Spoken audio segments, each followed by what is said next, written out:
오늘 여러분에게 질문 하나를 던져보고 싶습니다. 혹시 누군가를 도우려다가 오히려 그 사람을 더 약하게 만든 경험이 있으신가요? 좋은 마음으로 시작했는데 결과적으로는 상대방을 의존적으로 만들어버린 적 한 번쯤은 있으실 거예요. 아니면 정말 옳은 말을 했는데도 상대방이 마음의 문을 닫아버린 경험은 어떠신가요?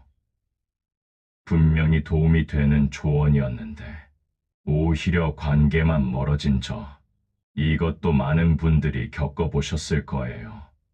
사실 우리는 살아가면서 끊임없이 이런 딜레마에 부딪힙니다. 언제 도와야 하고 언제 혼자 두어야 하는지, 언제 따뜻하게 감싸주고 언제 엄격하게 말해야 하는지 정말 어려운 일이에요. 2500년 전 부처님께서는 이런 우리의 고민에 대해 명쾌한 답을 주셨습니다. 지혜 없는 자비는 눈먼 자비이고 자비 없는 지혜는 차가운 지혜다. 이 한마디 속에 인간관계의 모든 지혜가 담겨 있어요. 오늘 이 깊은 가르침을 함께 풀어보면서 진정으로 누군가를 돕는다는 것이 무엇인지 그 비밀을 찾아보겠습니다. 옛날 부처님께서 한 마을을 지나가시던 중이었습니다. 그 마을에 한 어머니가 살고 있었는데 자식을 너무나 사랑한 나머지 아이가 조금만 힘들어해도 모든 걸 대신해 주었어요. 아이가 넘어지면 일으켜주고 짐이 무거우면 대신 들어주고 어려운 일이 있으면 모두 해결해 주었죠. 그 결과 아이는 성인이 되어서도 스스로 할 줄 아는 것이 하나도 없었습니다. 조금만 어려운 일이 생기면 포기하고 항상 누군가가 도와주기를 기다리기만 했어요. 한편 같은 마을에 또 다른 아버지가 있었습니다. 이 아버지는 정말 현명한 사람이었어요. 모든 문제의 해답을 알고 있었고 판단력도 뛰어났죠. 하지만 자식에게 항상 차갑고 엄격하게만 대했습니다. 실수하면 냉정하게 지적하고 감정적인 위로는 전혀 해주지 않았어요. 그 결과 아이는 똑똑하게 자랐지만 마음이 메말랐습니다. 아버지와는 전혀 가깝지 않았고 다른 사람들과도 따뜻한 관계를 맺지 못했어요. 이 두 가정을 보신 부처님께서 제자들에게 이렇게 말씀하셨습니다. 보거라. 첫 번째 어머니의 사랑은 눈이 먼 사랑이다. 자비로운 마음은 있지만 지혜가 없어서 오히려 자식을 약하게 만들었다. 두 번째 아버지의 가르침은 차가운 가르침이다. 지혜는 있지만 자비가 없어서 자식의 마음을 얼어붙게 만들었다. 그리고 이어서 이런 말씀을 하셨어요. 지혜와 자비는 새의 두 날개와 같다. 한쪽 날개만으로는 하늘을 날 수 없는 법. 지혜 없는 자비는 방향을 잃고 헤매는 것이고 자비 없는 지혜는 차갑게 얼어붙은 것이다. 진정으로 누군가를 돕고자 한다면 지혜로 올바른 방향을 제시하되 자비로 따뜻하게 감싸주어야 한다. 여러분, 이 가르침이 2500년이 지난 지금도 왜 이렇게 가슴 깊이 와닿을까요? 바로 우리가 매일 경험하는 현실이기 때문이에요. 먼저 지혜 없는 자비가 만드는 문제들을 살펴보겠습니다. 자비로운 마음, 그 자체는 정말 아름다운 거예요. 다른 사람의 아픔을 보고 마음이 아프고 도와주고 싶어하는 그 마음, 이것만큼 소중한 게 있을까요? 하지만 지혜가 없는 자비는 때로 독이 됩니다. 부모가 자식을 사랑하는 마음에 모든 어려움을 대신 해결해주면 어떻게 될까요? 아이는 스스로 문제를 해결하는 능력을 기를 수 없어요. 조금만 힘들어도 포기하는 습관이 생기고 항상 누군가에게 의존하려고 하게 돼요. 친구가 경제적으로 어려워할 때 무조건 돈을 빌려주면 어떻게 될까요? 그 친구는 자신의 문제를 스스로 해결하려는 노력을 하지 않게 돼요. 오히려 더 자주 도움을 요청하게 되고 결국 관계마저 망가질 수 있어요. 직장에서 동료가 실수를 했을 때 항상 대신 처리해주면 어떻게 될까요? 그 동료는 자신의 실수에서 배울 기회를 잃게 돼요. 성장하지 못하고 계속 같은 실수를 반복하게 되죠. 이것이 바로 눈먼 자비의 결과예요.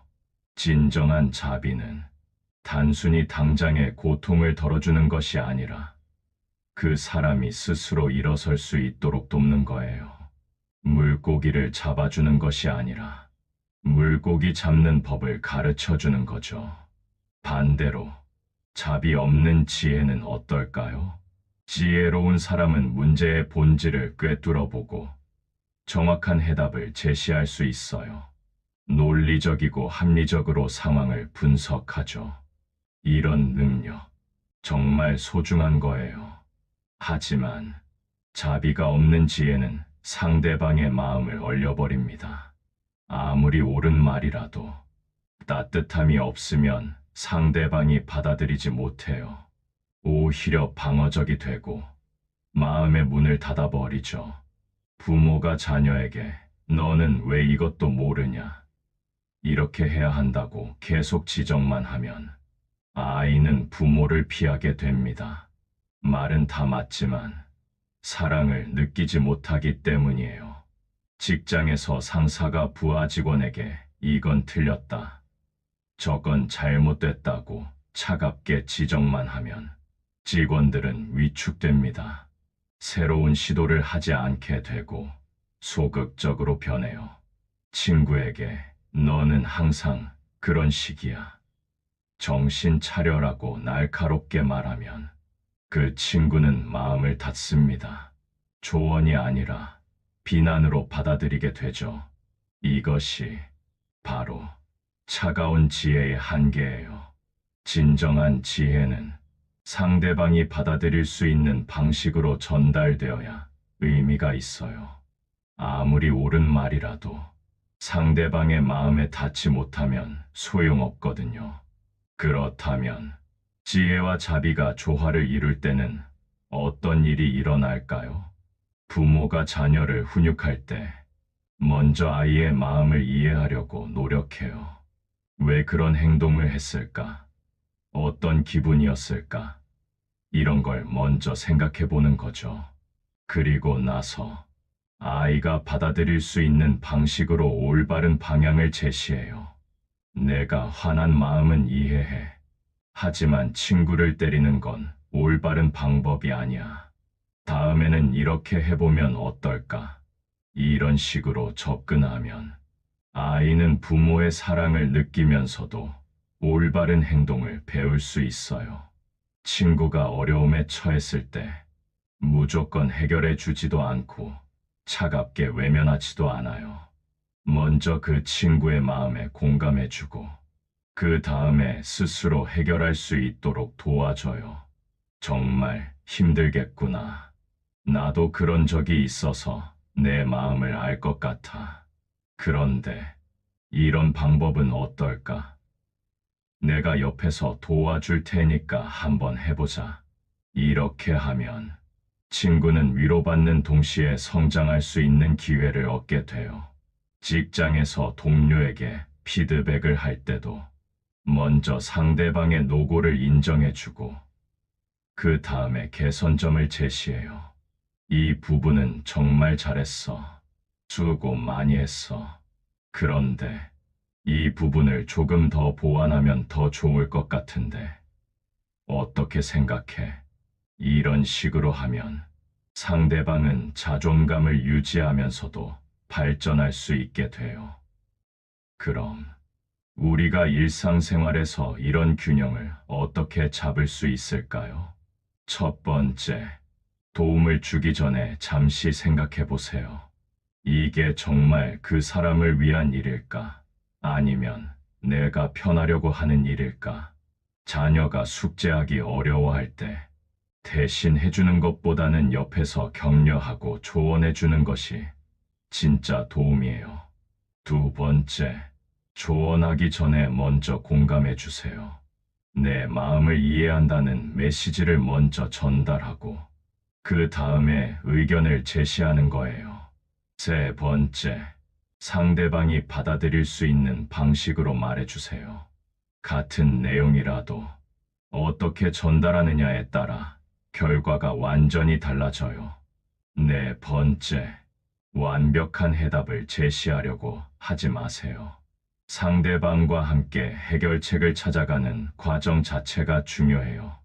다섯 번째, 인내심을 가지세요. 사람은 하루아침에 변하지 않아요. 꾸준히 지혜와 자비로 다가가다 보면 반드시 변화가 일어날 거예요. 이 원리는 자기 자신을 대할 때도 중요해요. 우리는 종종 자신에게 너무 관대하거나 너무 엄격해요. 둘 다 균형이 깨진 상태죠. 자신에게만 관대하면 성장하지 못해요. 잘못한 일을 반성하지 않고 계속 같은 실수를 반복하게 되죠. 반대로 자신에게만 엄격하면 자존감이 떨어져요. 조금만 실수해도 자책하고 우울해지게 되는 거예요. 진정한 자기 사랑은 자신의 부족함을 인정하되 그것을 따뜻하게 받아들이는 거예요. 그리고 더 나은 사람이 되기 위해 꾸준히 노력하는 거죠. 실수를 했을 때 나는 왜 이렇게 못났을까라고 자책하지 말고 실수할 수도 있지. 다음에는 더 잘해보자라고 자비롭게 받아들이는 거예요. 동시에 뭐 어때? 괜찮아라고 무책임하게 넘어가지도 말고 어떻게 하면 더 잘할 수 있을까를 지혜롭게 생각해보는 거죠. 특히 사랑하는 사람들과의 관계에서는 이런 균형이 정말 중요해요. 연인 관계에서 상대방을 너무 사랑한다고 해서 모든 걸 다 받아주면 어떻게 될까요? 상대방은 점점 이기적이 되고 나의 마음은 소중히 여기지 않게 될 수 있어요. 반대로 상대방의 잘못을 너무 차갑게 지적하기만 하면 어떨까요? 관계가 메말라지고 서로 마음의 거리가 멀어질 거예요. 진정한 사랑은 상대방의 성장을 돕는 거예요. 잘못된 것은 사랑하는 마음으로 지적하고 힘들 때는 따뜻하게 위로해 주는 거죠. 부부 관계에서도 마찬가지예요. 서로의 단점을 무조건 감싸주기만 해서도 안 되고 냉정하게 지적하기만 해서도 안 돼요. 당신을 사랑하기 때문에 이 말을 하는 거야. 이런 부분을 고쳐주면 좋겠어. 이런 식으로 사랑하는 마음을 바탕으로 솔직하게 대화하는 것. 그게 건강한 관계를 만드는 비결이에요. 부모와 자녀 관계는 지혜와 자비의 균형이 가장 중요한 관계예요. 부모는 자식을 사랑하는 마음에 모든 걸 다 해주고 싶어 해요. 하지만 그게 아이를 위한 길은 아니에요. 아이가 넘어졌을 때 바로 일으켜주는 것보다는 괜찮니? 스스로 일어날 수 있겠니? 라고 물어보는 것이 더 도움이 되죠. 아이가 친구와 싸웠을 때 부모가 나서서 해결해주는 것보다는 어떻게 하면 좋을까? 엄마 아빠와 함께 생각해보자라고 하는 것이 더 교육적이에요. 물론 아이가 정말 위험한 상황에 있거나 혼자 해결하기 어려운 문제일 때는 적극적으로 도와줘야 해요. 하지만 아이가 스스로 할 수 있는 일까지 대신해주면 성장을 방해하게 되죠. 반대로 아이의 실수나 잘못을 너무 차갑게 지적하기만 해도 안 돼요. 아이의 마음을 먼저 헤아리고 왜 그런 행동을 했는지 이해하려고 노력해야 해요. 내가 그런 행동을 한 이유가 있었겠지. 엄마 아빠에게 말해줄래? 이렇게 먼저 아이의 마음을 들어주고 그 다음에 올바른 방향을 제시하는 것이 진정한 교육이에요. 학교나 학원 같은 교육 현장에서도 이런 균형이 정말 중요해요. 선생님이 학생의 실수를 지적하지 않으면 학생은 올바른 방향을 찾지 못해요. 하지만 너무 엄격하게만 대하면 학생들이 마음을 닫아버리죠. 학생이 숙제를 안 해왔을 때 왜 숙제를 안 했냐고 바로 혼내기보다는 무슨 일이 있었니? 라고 먼저 물어보는 것이 좋아요. 혹시 집에 어려운 일이 있었거나 다른 문제가 있었을 수도 있거든요. 상황을 파악한 후에 함께 해결책을 찾아가는 것이 진정한 교육이에요. 학생이 시험을 못 봤을 때도 공부를 안 해서 그렇다고 질책하기보다는 어디가 어려웠니? 선생님과 함께 다시 공부해보자라고 격려하는 것이 더 효과적이죠. 물론 학생의 잘못된 행동이나 태도는 분명하게 지적해야 해요.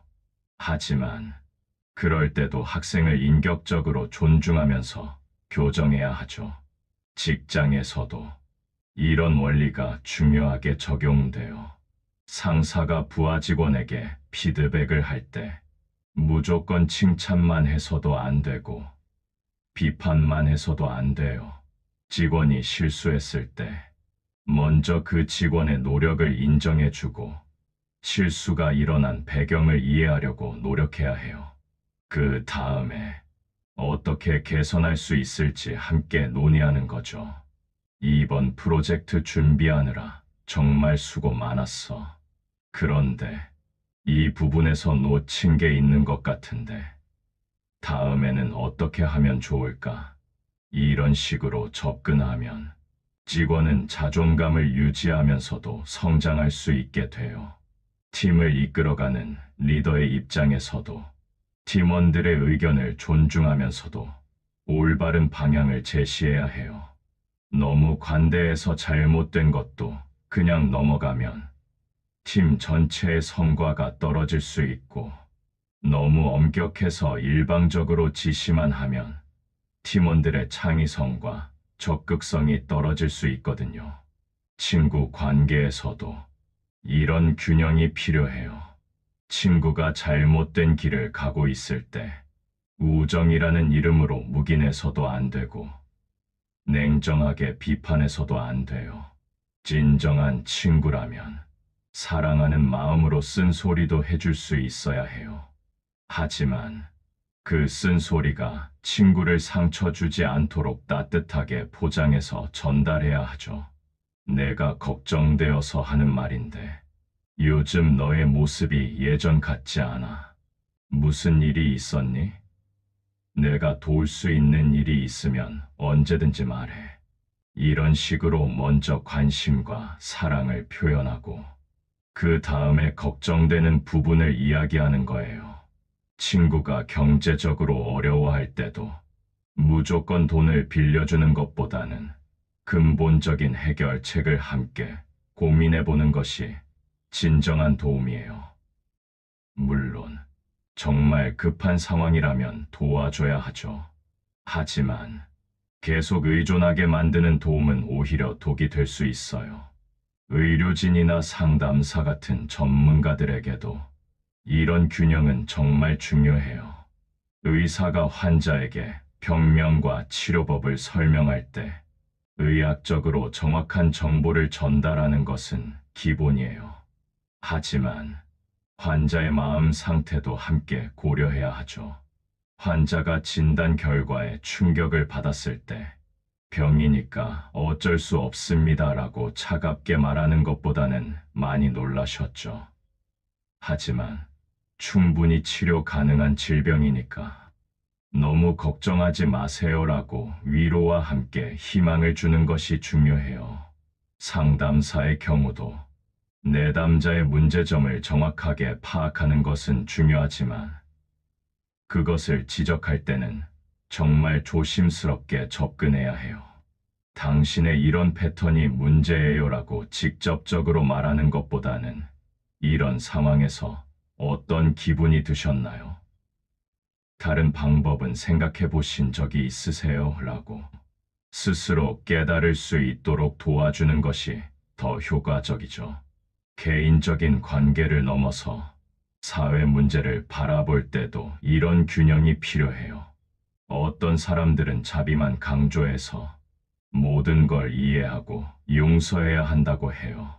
하지만 지혜가 없는 자비는 때로 불의를 방조하게 될 수 있어요.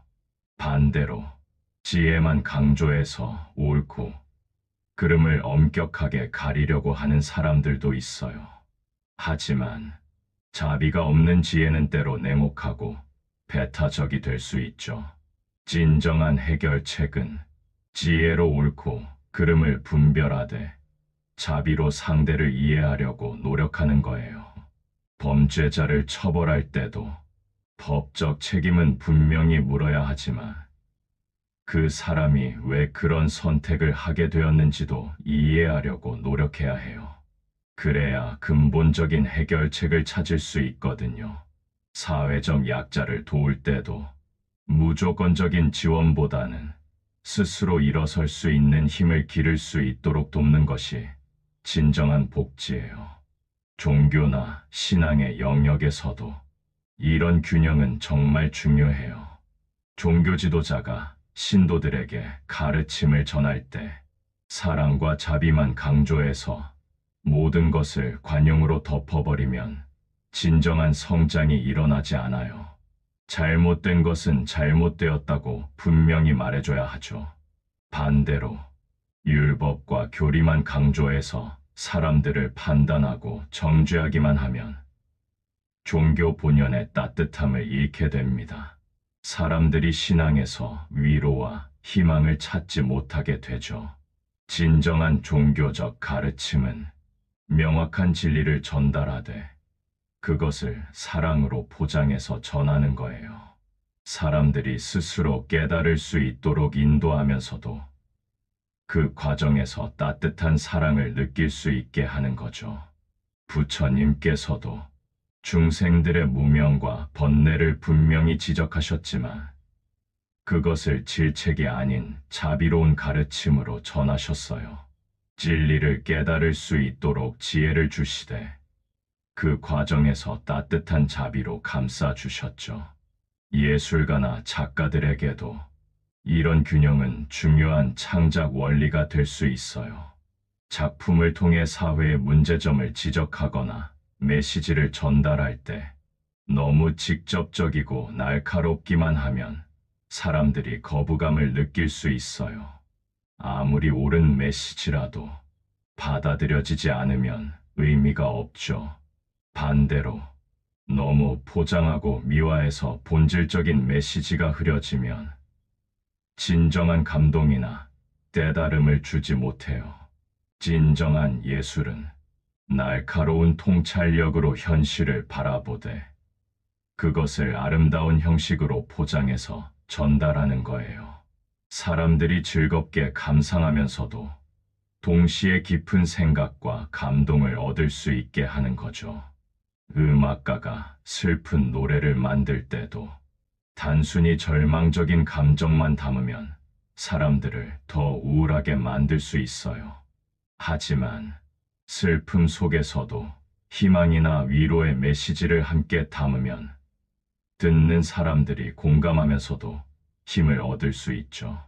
언론인이나 미디어 종사자들에게도 이런 균형 감각은 정말 중요해요. 사회의 문제점을 지적하고 알리는 것은 언론의 중요한 역할이에요. 하지만 너무 자극적이고 선정적으로 보도하면 사람들에게 절망과 분노만 안겨줄 수 있어요. 반대로 문제점을 제대로 지적하지 않고 무조건 긍정적으로만 보도하면 현실을 왜곡하게 되죠. 진정한 언론은 사회의 문제점을 정확하게 짚어내되 동시에 해결책이나 희망적인 방향도 함께 제시하는 거예요. 사람들이 현실을 직시하면서도 절망하지 않고 건설적인 행동을 할 수 있도록 이끄는 거죠. 특히 어려운 상황에 처한 사람들을 다룰 때는 더욱 신중해야 해요. 그들의 현실을 있는 그대로 보도하되 인격적인 존중과 따뜻한 시선을 잃지 않아야 하죠.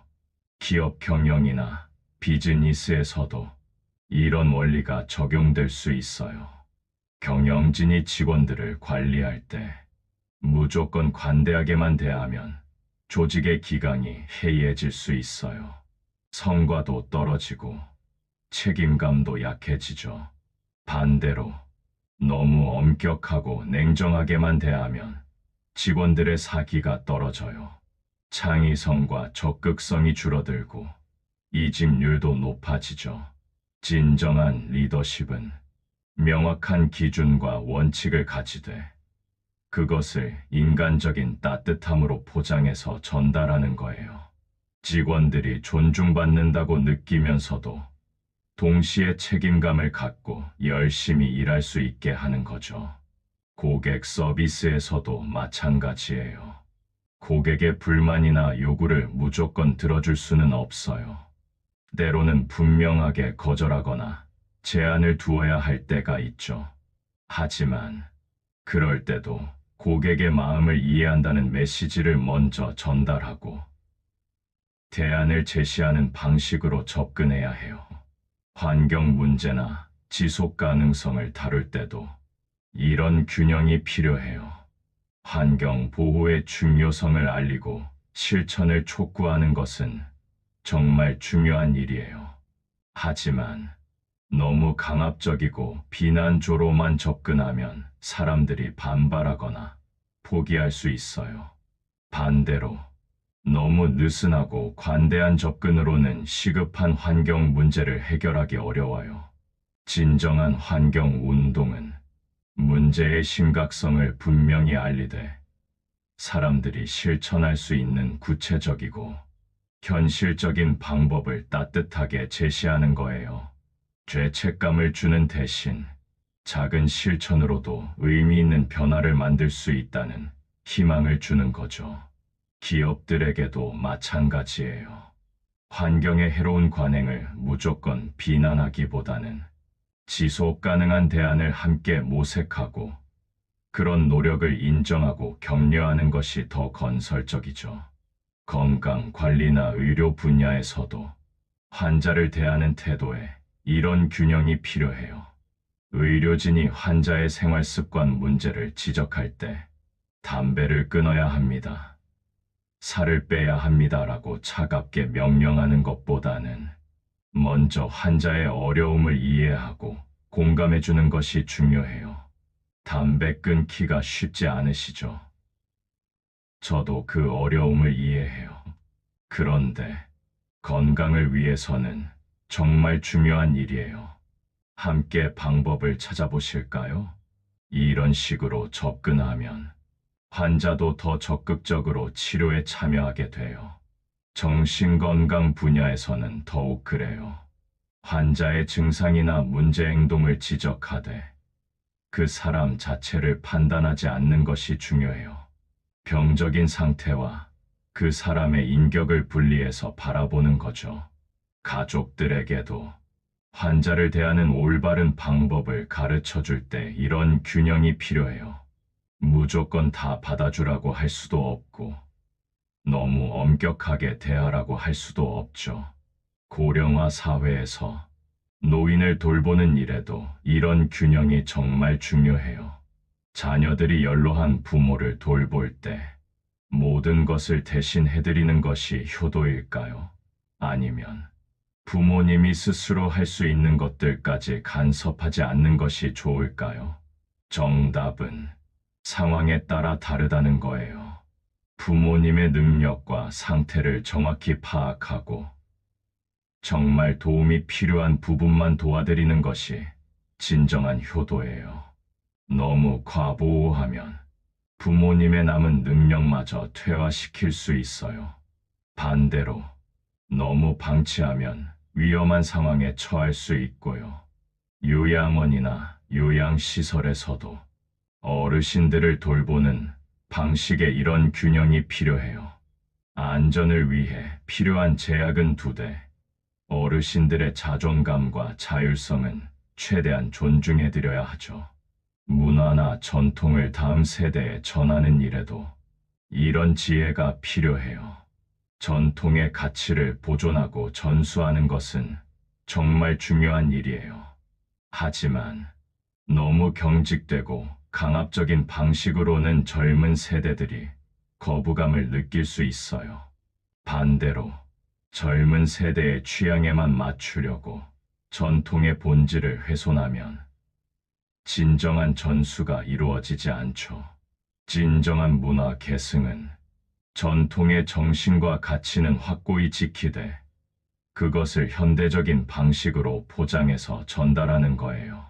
젊은 세대들이 쉽게 접근하고 이해할 수 있게 하면서도 본질은 잃지 않는 거죠. 언어의 경우도 마찬가지예요. 우리말의 아름다움과 정확성을 지키는 것은 중요하지만 너무 고답적이고 배타적으로 접근하면 언어가 살아있는 생명력을 잃을 수 있어요. 국제관계와 외교에서의 적용, 국가 간의 관계나 외교에서도 이런 균형 감각이 정말 중요해요. 자국의 이익을 보호하고 주장하는 것은 당연한 일이에요. 하지만 너무 일방적이고 강압적으로만 접근하면 국제적인 갈등이 커질 수 있어요.